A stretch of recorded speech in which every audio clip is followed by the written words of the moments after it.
Empati, sebuah cerita pendek.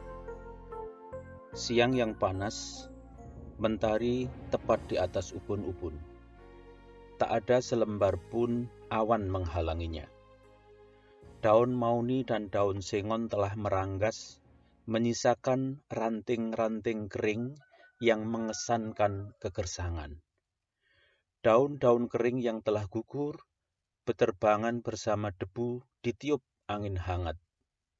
Cuaca yang memaksa kebanyakan orang lebih suka tinggal di dalam rumah, kecuali yang harus mengerjakan sesuatu yang penting di luar.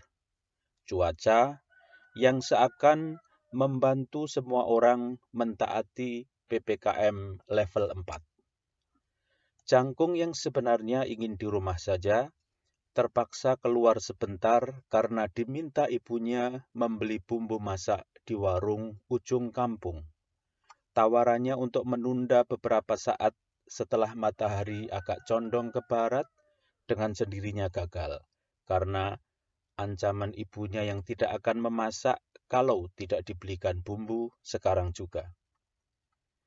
Dengan sepeda motor matic barunya yang tergolong produk terkini, tak sampai 3 menit dia telah sampai di warung ujung kampung. Setelah mendapatkan bumbu pesanan ibu, Jangkung kembali melaju. Selisih 3 rumah dari rumahnya, peruak! Seekor ayam jago yang tiba-tiba berlari mengejar betina di seberang jalan, tertabrak motor Jangkung yang masih berkecepatan penuh. Tak ada masalah dengan Jangkung dan motornya, tak ada kerusakan sedikit pun. Namun yang membuat Jangkung sangat bersedih, ayam jago tersebut adalah ayam miliknya sendiri, yang sangat disayangi.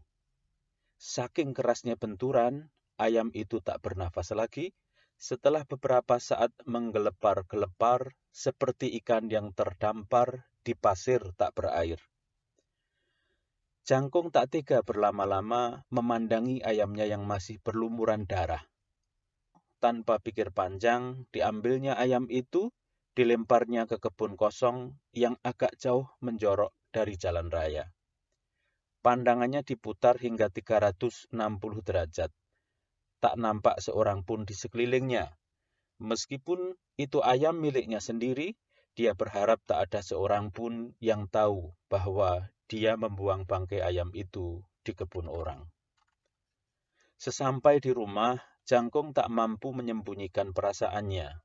Diceritakannya kejadian itu kepada sang ibu. Bukannya empati yang dia dapat, karena sang ibu hanya merespon bagian akhir cerita saat Jangkung membuat bangkai ayamnya di kebun. Dibentaknya Jangkung agar segera mengambil bangkai itu dan menguburnya. Dengan langkah berat, Jangkung kembali keluar rumah menuju kebun menuruti perintah ibunya. Jangkung heran bukan kepalang, tak didapatinya bangkai ayam itu, tepat di tempat tadi dia membuangnya. Dia mencoba mencari sampai jarak 10 meter sekitar tempat itu, tetap tak menemukannya. Tak berselang lama, masakan sudah siap. Sayur asam dengan kuah segar yang sangat cocok untuk menu siang yang panas itu. Apalagi ditemani sambal terasi dengan lauk ikan asin dan tempe goreng tepung. Hidangan yang istimewa. Ibu Jangkung dikenal sebagai juru masak di kampung. Setiap ada hajatan, dialah tim leader dari pasukan emak-emak juru masak. Yang lain belum berani berinisiatif sebelum Ibu Jangkung datang. Namun siang itu nafsu makan Jangkung auto lenyap karena peristiwa yang menimpanya. Ibu Jangkung menuangkan semangkok sayur, 2 iris tempe, dan 2 ikan asin, serta sesendok sambal terasi untuk diantar ke tetangga sebelah. Ditinggalkannya Jangkung yang termenung di meja makan. Tetangganya adalah sepasang keluarga muda yang tengah menunggu kelahiran putra pertamanya. Sayur asam masakannya diharapkan cocok bagi tetangga perempuan yang sedang hamil muda itu. Sudah sekitar 8 tahun mereka menikah, namun baru sekarang dikaruniai kehamilan. Masakan Ibu Jangkung membuat Abdullah tetangganya sangat lahap makan siang hari itu. Namun yang mengherankan, istrinya yang hamil muda sama sekali tidak menyentuhnya. Sungguh aneh. Biasanya seorang perempuan yang sedang hamil muda suka makanan dan buah-buahan segar berasa masam. Namun siang itu dia tak berselera sama sekali, padahal dia juga tahu kualitas masakan Ibu Jangkung yang diakui sekampung. Tiba-tiba si istri mendekati Abdullah, suaminya yang sedang menyelesaikan suapan terakhir. Dengan lirih, si istri berkata, "Mas, kayaknya Bu Jangkung masak daging bakar juga ya." Sambil menyelesaikan kunyahan final, Abdullah menyauti sambil lalu, "Kok kamu tahu, Dek? Masa hidungmu nggak mencium sih, Mas?" Abdullah mencoba menghirup nafas lebih dalam. "Oh iya ya, sedap baunya." Saat angin bertiup sedikit lebih kencang, harum semerbak daging bakar semakin tercium hidung pasangan suami istri itu. Namun Abdullah tidak berpikir apapun.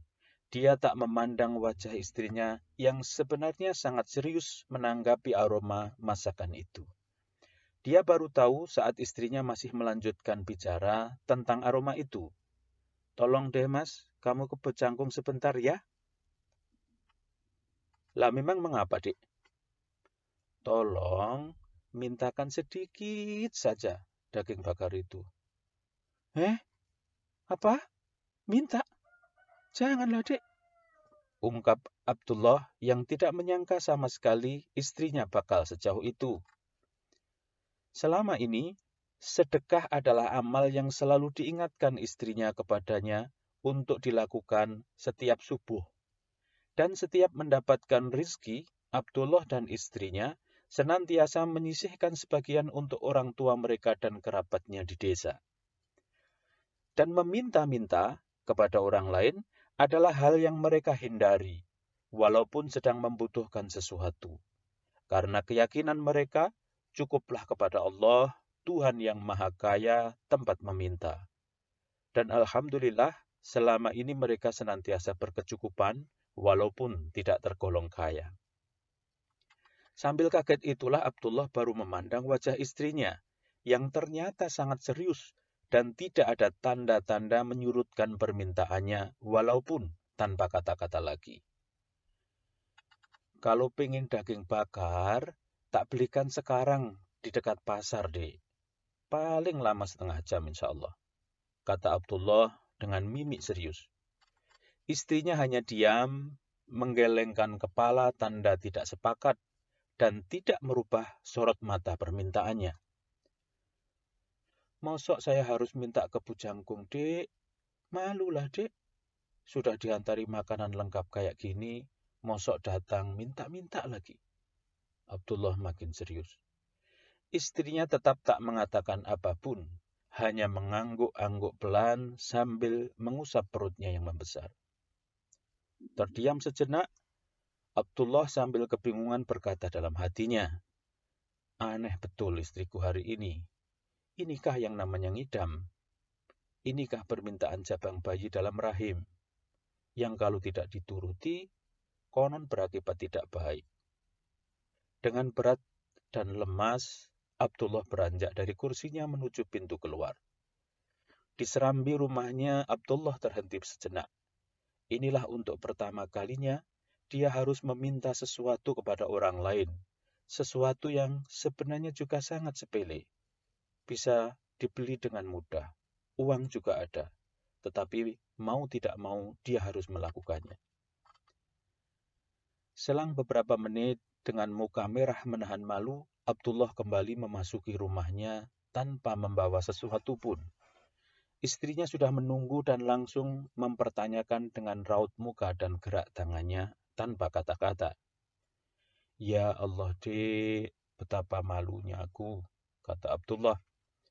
"Ternyata Bu Jangkung tidak masak daging bakar siang ini. Ternyata bukan beliau yang masak. Bau itu ternyata bukan dari rumah beliau." Dengan menghela nafas panjang, mengusir kecamuk malu yang melingkupi sekujur badannya, Abdullah merasakan sedikit tenang, karena bagaimanapun dia telah memenuhi permintaan istrinya. Dan dalam hati dia berkata, pasti istrinya telah puas dengan pengorbanan besarnya itu. Pasti istrinya sebentar lagi akan mengatakan, ya sudah kalau begitu mas, terima kasih ya. Ternyata dugaannya meleset. Bukan itu yang dikatakan istrinya. Dengan wajah memelas, istrinya berkata, tolonglah mas, cari siapa yang masak. Minta sedikit saja. Bagai disambar petir di musim kemarau, Abdullah seakan-akan drop tekanan darahnya. Badan lemas, kepala pusing, mata tiba-tiba berkunang-kunang mendengar permintaan istrinya yang sama sekali di luar dugaan. Sejenak dia terduduk tak bergerak. Masak begitu, Dek? Sudahlah, ayo kita beli sekarang. Kamu bisa milih mana yang paling kamu suka, pintanya. Tolonglah, Mas. Istrinya gigih merayu. Tak disangkanya sama sekali. Akhirnya Abdullah menemukan sumber aroma sedap daging bakar itu adalah dari rumah Buwaru, istri mendiang Pak Dadap yang meninggal beberapa waktu lalu. Beban psikologi Abdullah tidak kalah berat dibandingkan saat harus meminta-minta ke Pujangkung tadi. Karena Buwaru ini seorang janda yang kerjanya serabutan, mengasuh 3 anak yang masih kecil-kecil. Secara ekonomi, keluarga Abdullah jauh lebih beruntung.